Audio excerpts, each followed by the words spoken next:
Olá, sejam bem-vindos ao Papo Cajuína, um projeto editorial da Caju para inspirar quem, assim como a gente, trabalha com gente. Eu sou Luísa Terpins, editora da Cajuína.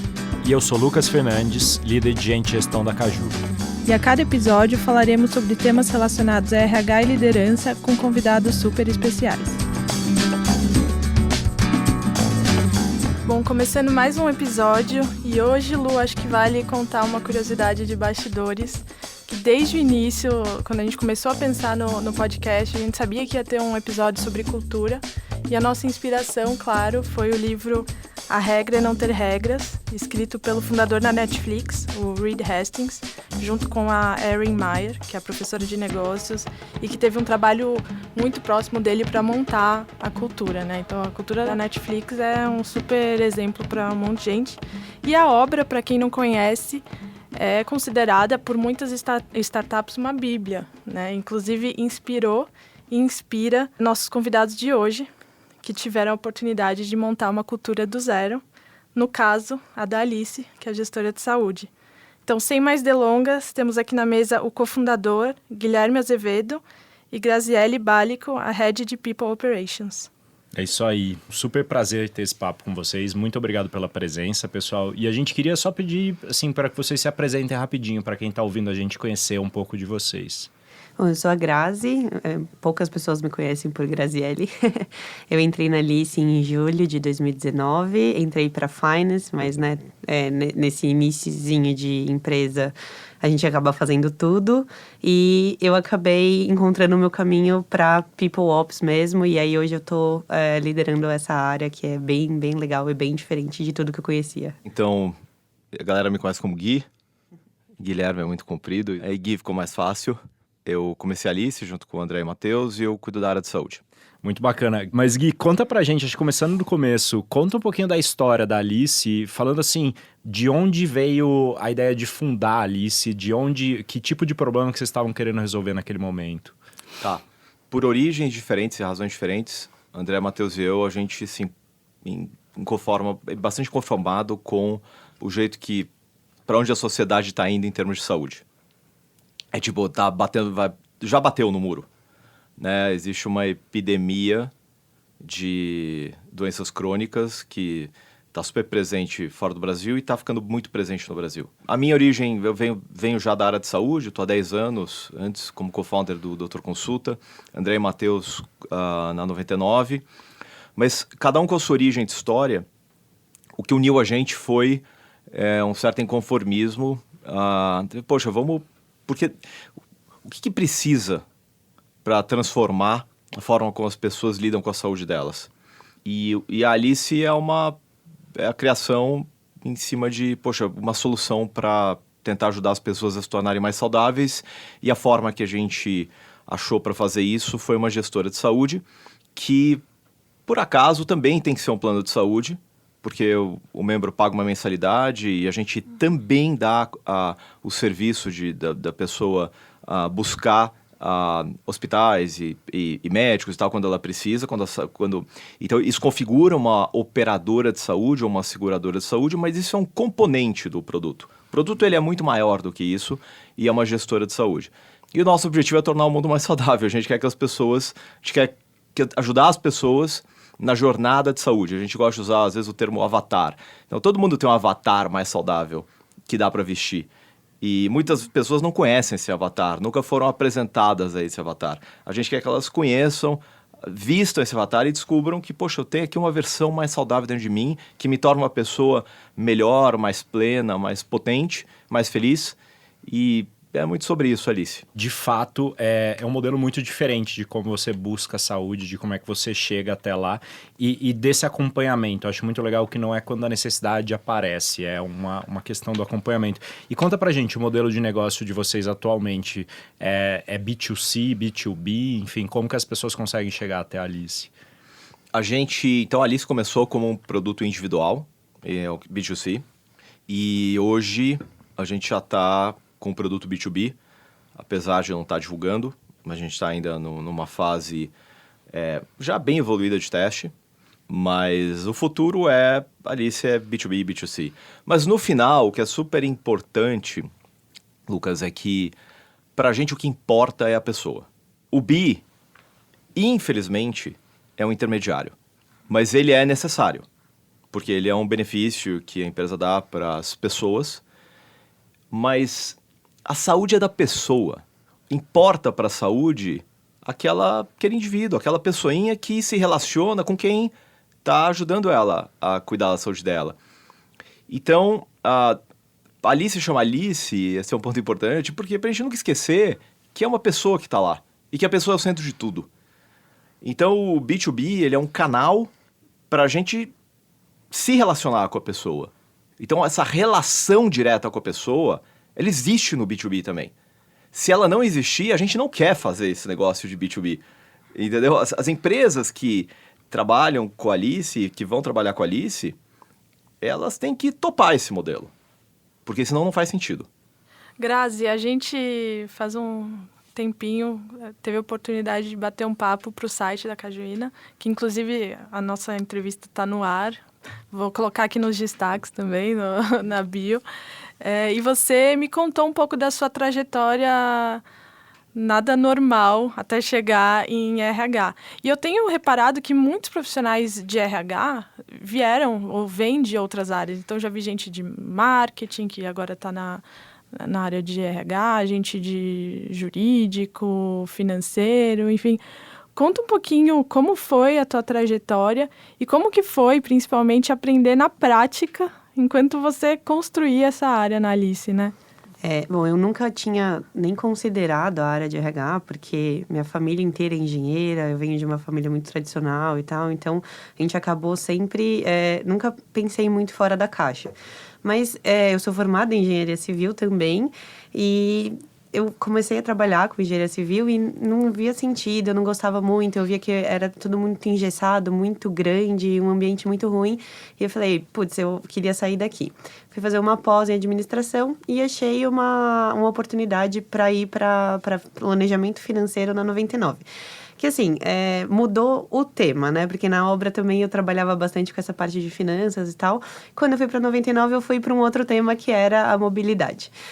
Eu adorei. Putz, startup é um outro mundo, as coisas mudam muito rápido, você consegue implementar mudanças muito mais rápidas, sua voz é ouvida independente de quem você seja. Então, eu adorei o ambiente.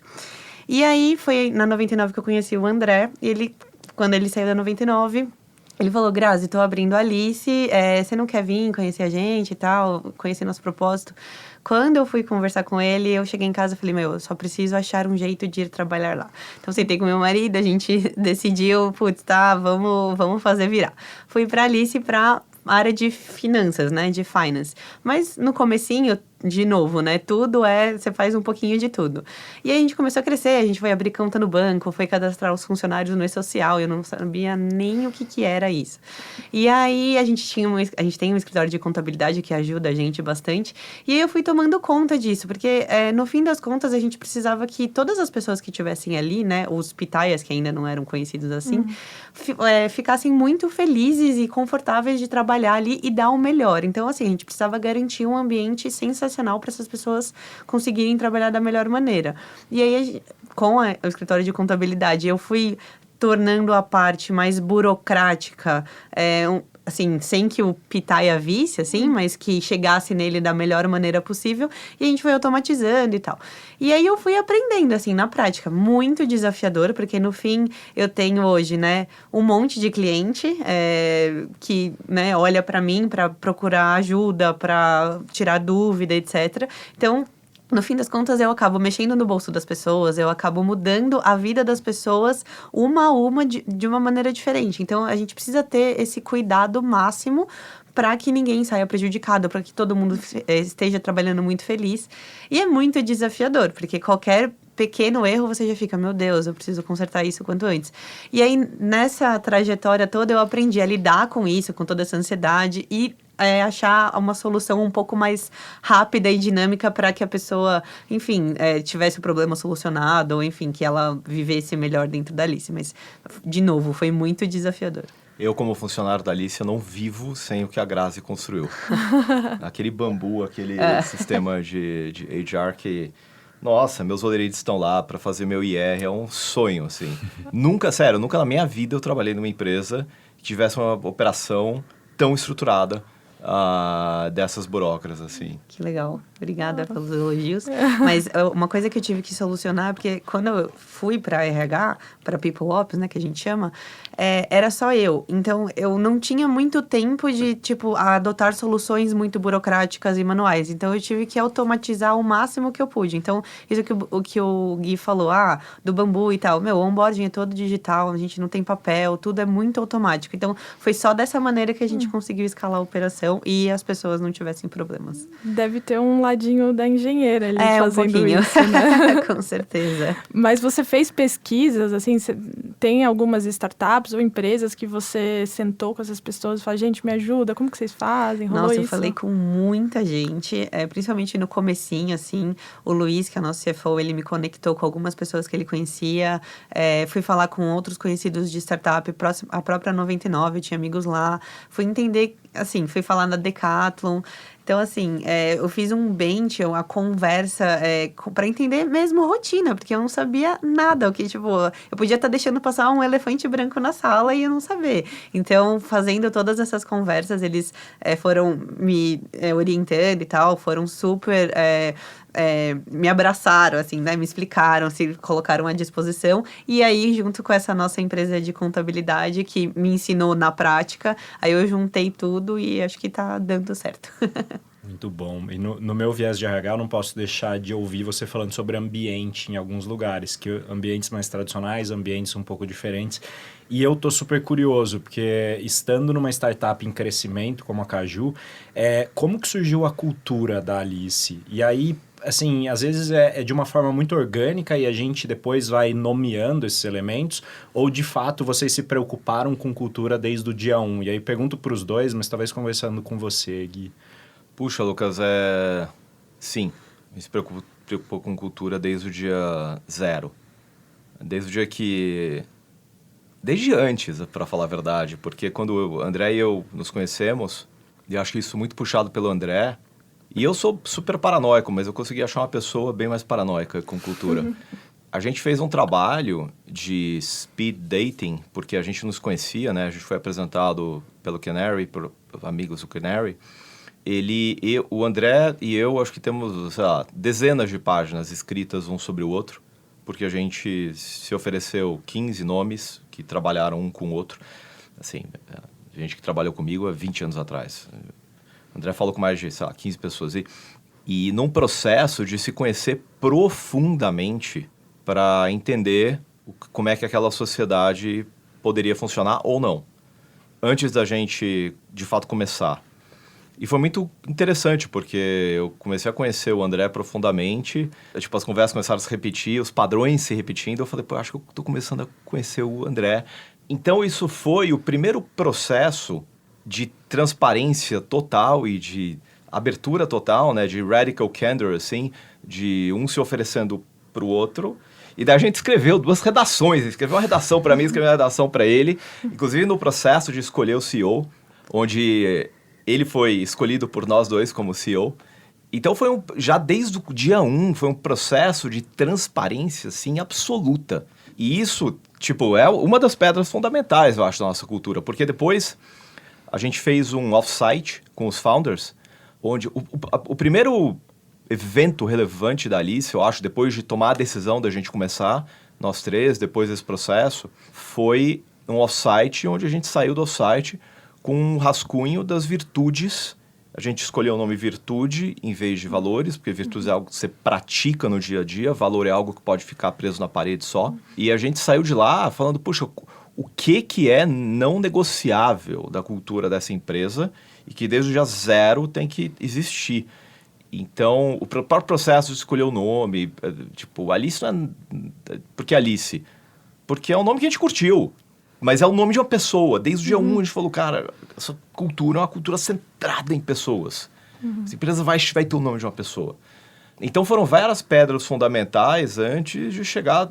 Daí a Graça, que é do Founding Team, estava lá quando rolou o off-site, né? Sim. Daí a gente foi para minha casa e fez uma discussão dos valores. Daí a gente chegou com as ideias, falou, galera, chegamos nessas ideias aqui. Quantas pessoas a gente era? Umas 15? Por aí. Aí, aí toda a galera participou e aí a gente depurou e chegou nas virtudes como elas são hoje. Então, puxa, a pedra fundamental da Alice é sobre cultura e dentro dela, transparência absoluta e radical candor a pedra fundamental. E como que vocês colocaram todas essas virtudes, essas conversas que vocês tiveram em prática para atrair os primeiros pitaias, que é como vocês chamam os colaboradores, né? Como que foi isso? Tá aqui uma das primeiras pitaias para poder responder. Exato. Bom, o André, quando eu conversei com ele, ele era super apaixonado e o propósito, né, de tornar o mundo mais saudável, ele tá assim, a gente respira isso todos os dias. E complementando o Gui, as nossas virtudes, elas não são, assim, a construção foi assim, cada um foi apresentar qual que era a virtude que era principal na vida daquela pessoa. E aí, a partir disso, a gente fez um merge de todas elas, elegeu as principais e aí definiu as virtudes. Mas foi só uma formalidade, porque isso a gente já fazia, a gente, em tudo que a gente faz, tudo que a gente constrói, discute, a gente tá sempre pensando no nosso propósito de deixar o mundo mais saudável e atuando nas virtudes.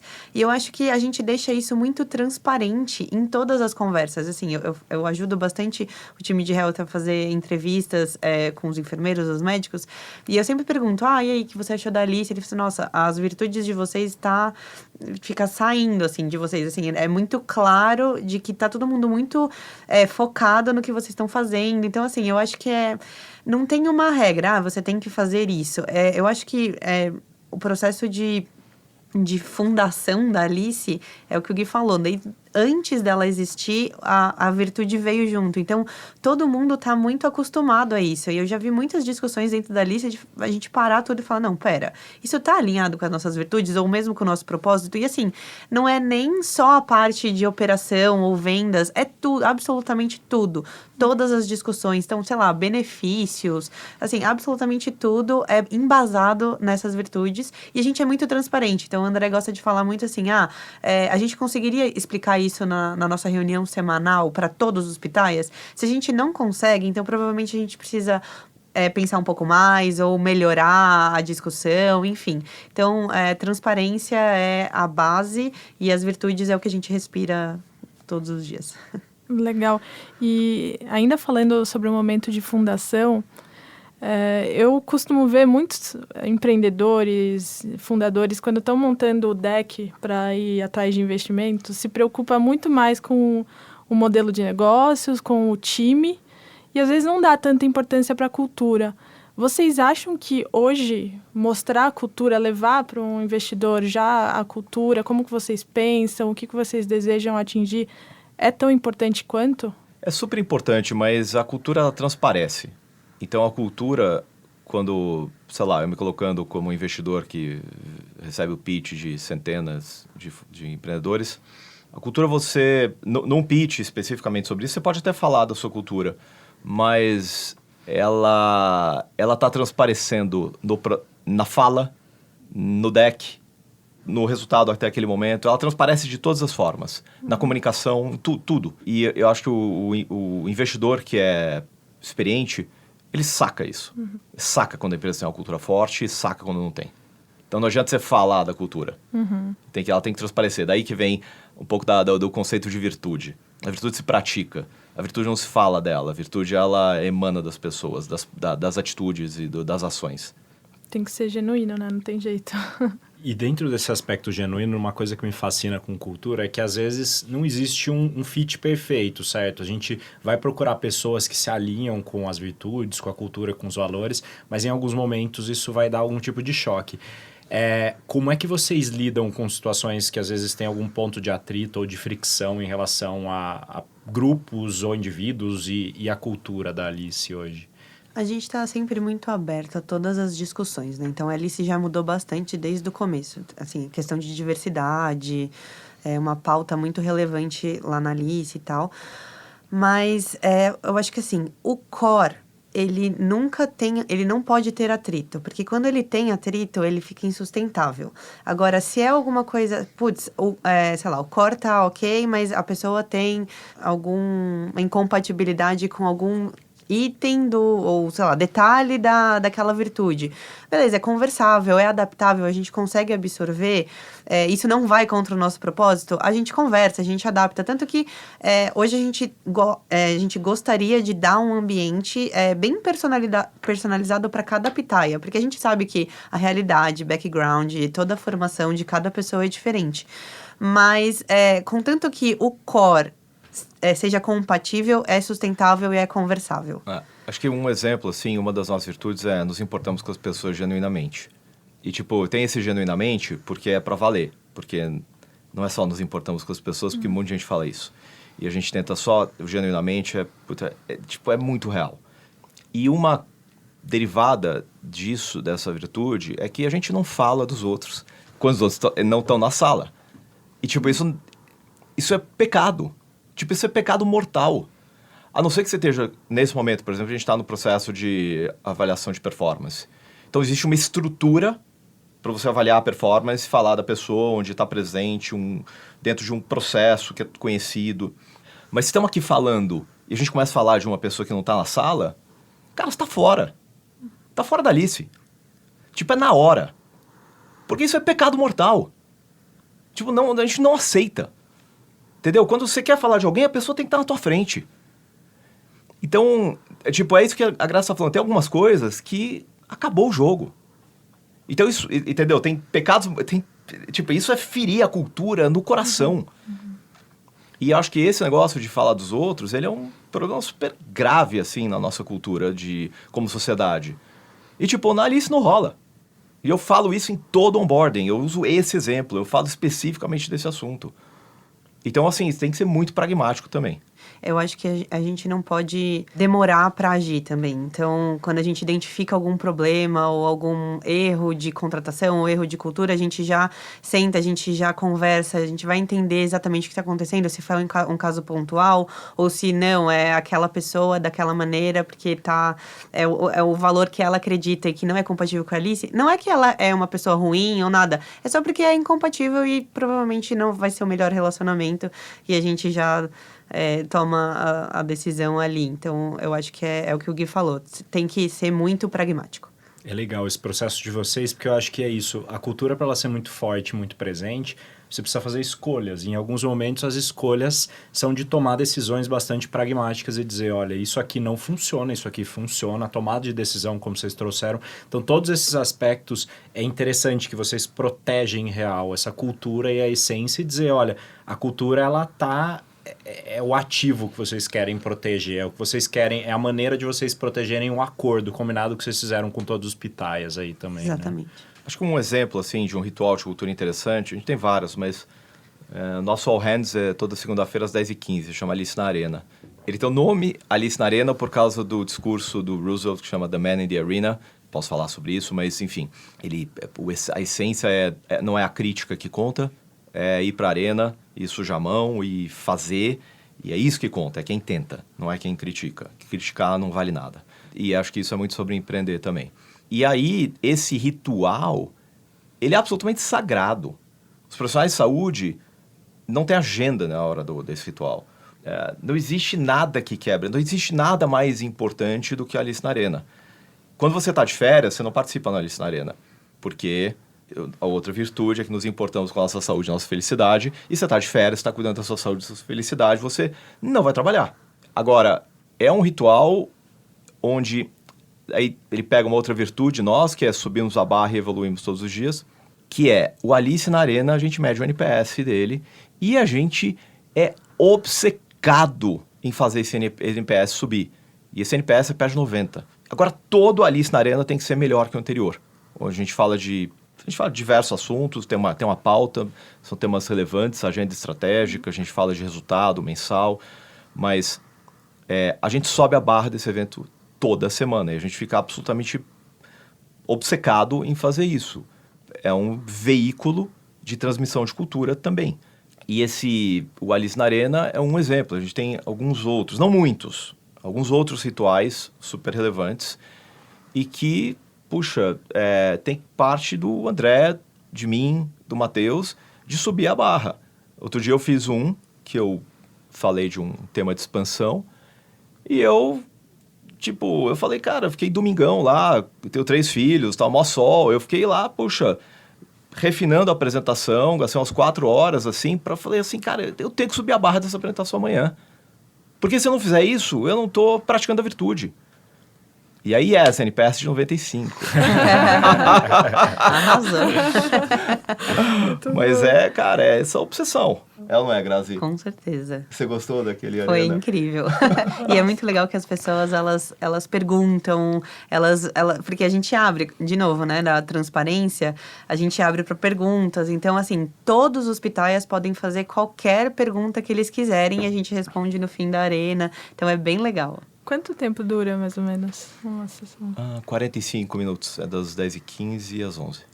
Boa. E vocês sempre fizeram online, né? Porque já pegou... Não, o começo foi presencial na casinha, quando a gente tinha umas 20 pessoas. Que já estava ficando cheio. E aí veio a pandemia. Gente, um dos pontos centrais da cultura da Netflix que tem no livro é o lance da liberdade com responsabilidade. Que eu sei que vocês praticam isso. E, inclusive, tem até férias flexíveis, né? Eu queria que vocês falassem um pouco sobre e também saber se funciona mesmo. Como que é? A galera fica tirando férias? O exemplo que os founders trazem também sobre isso, que é um negócio que aparece no livro. Enfim, contem aí pra gente.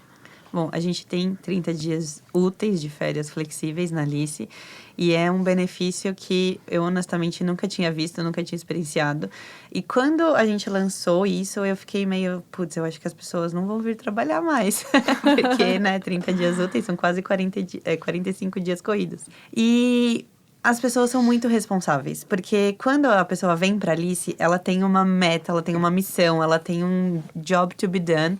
E ela precisa fazer aquilo. Então, ela é muito responsável por aquilo. Então, ela vai se organizar, ela vai entender quando é a melhor época para ela tirar férias e tal. E ela se organiza de fato. Então, a gente orienta. Vê qual é o melhor período quando você quer tirar, fala com o seu gestor e pede no Bambu. É, assim, tão simples quanto isso, sem burocracia, sem impeditivos, não tem, ai, nossa, tem que pedir amém. Não.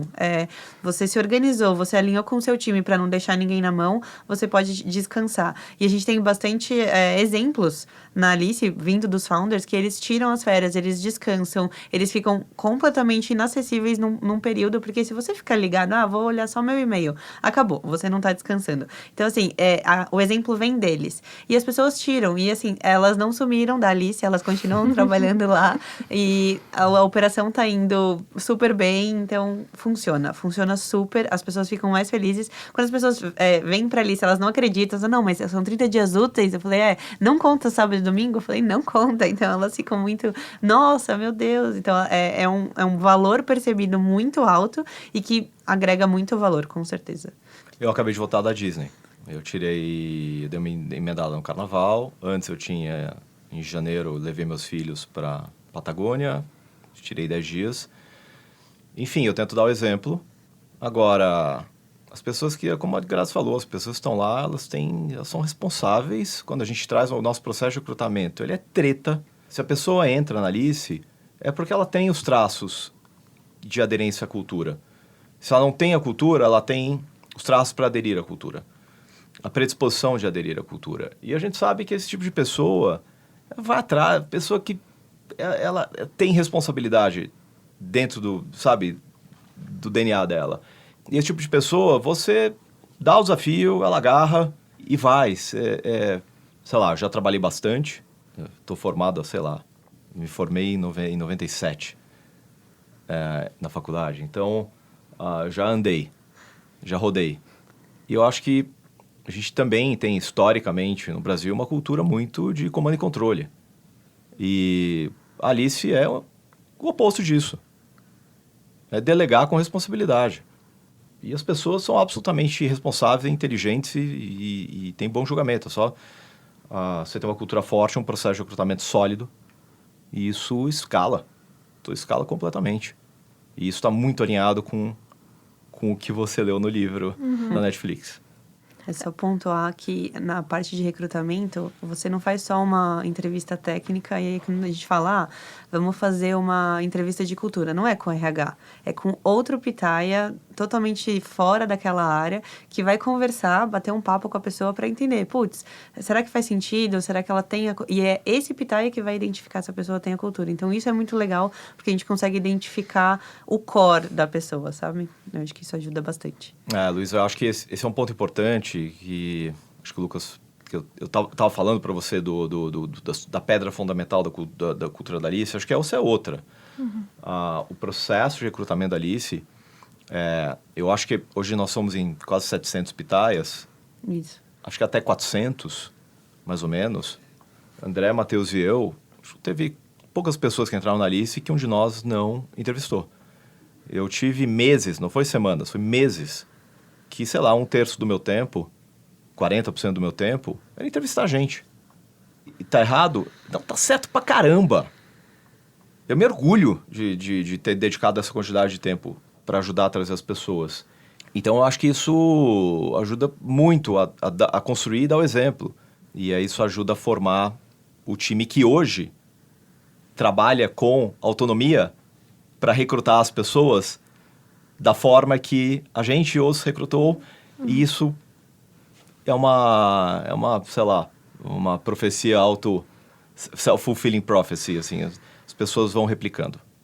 Bom, nosso podcast ele é ouvido por líderes e por RHs. Eu queria ouvir um pouco de como é que funciona essa relação, principalmente em momentos de inflexão, em momentos em que vocês chegam a uma tomada de decisão que tem perspectivas diferentes. Como é que vocês resolvem até potenciais atritos? Existe um processo para decidir alguma coisa. E a condução desse processo, a ferramenta que a gente usa, basicamente, é texto. Então, essa é uma característica muito marcante da Alice também, que está no livro também, mas acho que veio de outras origens. É muito difícil existir uma reunião na Alice, onde a gente faz a reunião para começar um a argumentar com o outro e a gente tenta tomar uma decisão. Para toda decisão importante, a decisão tem um owner, e esse owner escreve um docs, e a gente usa Google Docs. Esse owner compartilha o Google Docs, ele coloca a linha de raciocínio, coloca o problema que ele quer resolver, o contexto, as hipóteses, a possível solução, e as pessoas comentam. Lembra um pouco da ideia do six-pager da Amazon, mas a gente, sei lá, a gente foi meio cowboy, assim, a gente foi fazendo e foi dando certo. Então, o que vale na Alice é capacidade de argumentação lógica. Um problema, uma decisão, qualquer decisão, ela é baseada na estrutura lógica do processo para tomá-la. Ganha, entre aspas, prevalece a melhor lógica. Não prevalece a pessoa que tem a voz mais potente, ou a pessoa, o efeito Ripple, né? Highest paid person in the room, ou a pessoa que é mais eloquente. A gente tira todos esses aspectos, é uma discussão lógica num documento.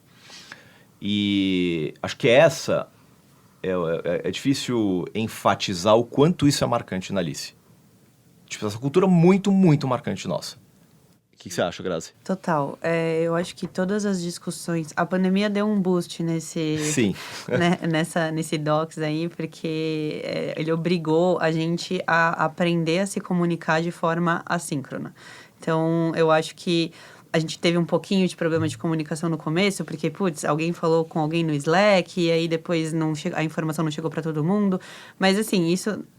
Hoje é bem raro isso acontecer, porque é o que o Gui falou. A gente sempre senta, monta um docs, compartilha com todo mundo, e todo mundo, antes de entrar numa... E assim, a reunião só acontece se tem algum ponto crítico que a gente precisa discutir, decidir, etc. Senão, é tudo assíncrono mesmo. E uma coisa que, assim, voltando um pouco para sua pergunta de o RH com os founders e tal... Não tem um atrito, porque é sempre uma discussão.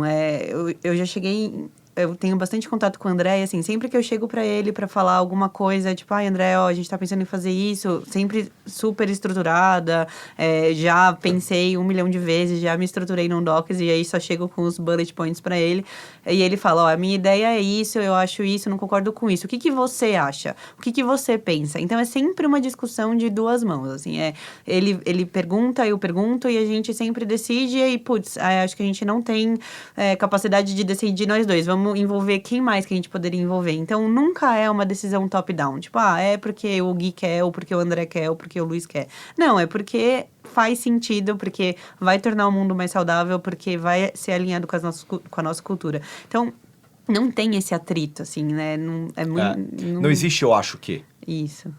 Ou eu penso que. Isso é inócuo.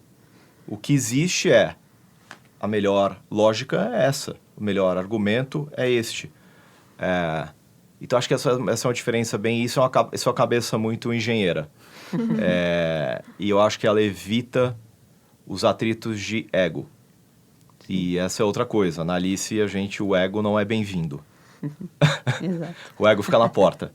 Exatamente. E essa é uma coisa super importante. A gente não tem na nossa virtude algo que fale especificamente sobre ego, mas a gente combate o ego muito fortemente. Ele destrói as empresas, ele destrói os líderes. Eu já li bastante sobre isso. Tem um livro ótimo que chama Ego is the Enemy. E a gente compreende isso. E tudo isso que a gente está descrevendo agora é um jeito de você isolar e deixar o ego do lado de fora da porta. Por último, gente, acho que para a gente terminar, a gente queria saber um pouco de como é que vocês mensuram sucesso, especificamente das ações que vocês têm relacionadas a pessoas. Vocês têm métricas ou OKRs? Como que vocês fazem isso hoje? A gente tem uma pesquisa de vibe que acontece periodicamente e a gente não faz uma pesquisa de vibe por fazer uma pesquisa de vibe e olhar e falar, olha só, as pessoas estão felizes ou as pessoas estão infelizes. A gente pega essa pesquisa, pega todos os feedbacks e cada gestor é responsável por atuar em cima do ponto fraco ou do problema que aquela área tem.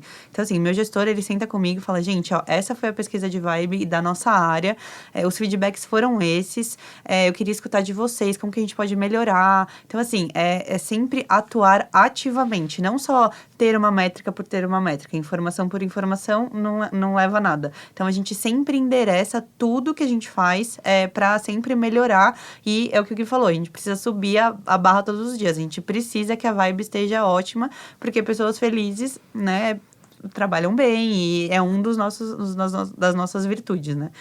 Nos importamos com a saúde e felicidade. Bom, para fechar, uma coisa que eu adoro saber dos convidados, eu sempre pergunto vocês têm algum livro, alguma série, algum filme ou mesmo podcast que esteja inspirando vocês nesse momento ou tenha inspirado e que vocês achem que o ouvinte, que assim que desligar o nosso episódio, tem que ir atrás, procurar para, enfim, se inspirar também? O que vocês mandam aí nesse ponto? Puxa, eu leio bastante e ouço bastante coisa. Eu acho que nesse tema que a gente está conversando, além do livro da Netflix que você mencionou, tem um livro que para mim é atemporal, que fala muito de relações humanas, que chama Como Fazer Amigos, Influenciar Pessoas. How to Win Friends and Influence People. Ele é um livro que, quando você ouve o título dele, você fala assim, é livro de, sei lá, eu compro ele ali no posto de gasolina. Esse livro é treta. E porque ele fala coisas muito profundas sobre relações humanas. E isso é absolutamente relevante. Um livro que eu li, que eu mencionei aqui recentemente, que é super importante, é esse Ego is the Enemy. As empresas são destruídas pelo ego das pessoas. E acontecem catástrofes por causa disso. Acho que esse livro é absolutamente fundamental, que todos nós temos ego, a gente precisa saber identificar, e a gente precisa deixar ele na portinha pro lado de fora. E eu acho que, sei lá, podcast... tem bastante que eu tô ouvindo agora, que é fenomenal, chama The Generalist, o generalista. Eles fazem um deep dive em empresas, mas um deep dive como poucas vezes eu vi.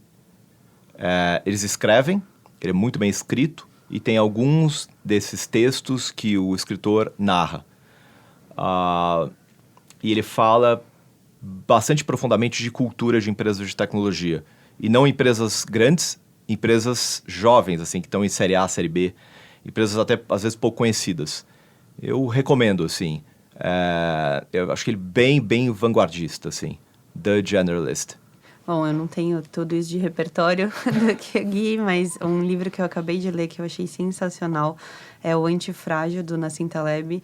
Ele puxa bastante para essa autorresponsabilidade do você não dar tanto ouvido para quem não entregou nada ou não construiu nada e a pessoa fica, não, mas eu falei e tal. Então, é o criticar e não fazer.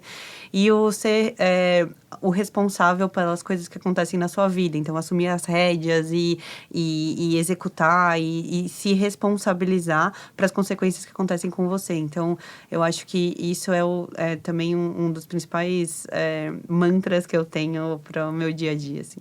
Acho que finalizamos em grande estilo. Boa. Super obrigada, gente, por participar. Acho que foi muito legal saber mais sobre a cultura da Alice e com certeza vai inspirar muita gente aí que está nos ouvindo e nos assistindo. Com certeza. Enriquecedor. De verdade, muito obrigado pela disponibilidade, pela transparência, disponibilidade mesmo de trazerem de vocês, de trazerem da cultura, de trazerem sobre a história. Super bacana. Obrigado, é um prazer. Muito legal ter conhecido vocês. Muito legal estar aqui com a Grazi. A gente esteve junto tanto tempo hoje. Né, Grazi? Muito obrigada pelo convite. É uma honra estar aqui. E é muito legal falar da Alice dessa maneira apaixonada que a gente fala. E, assim, todo sucesso no mundo.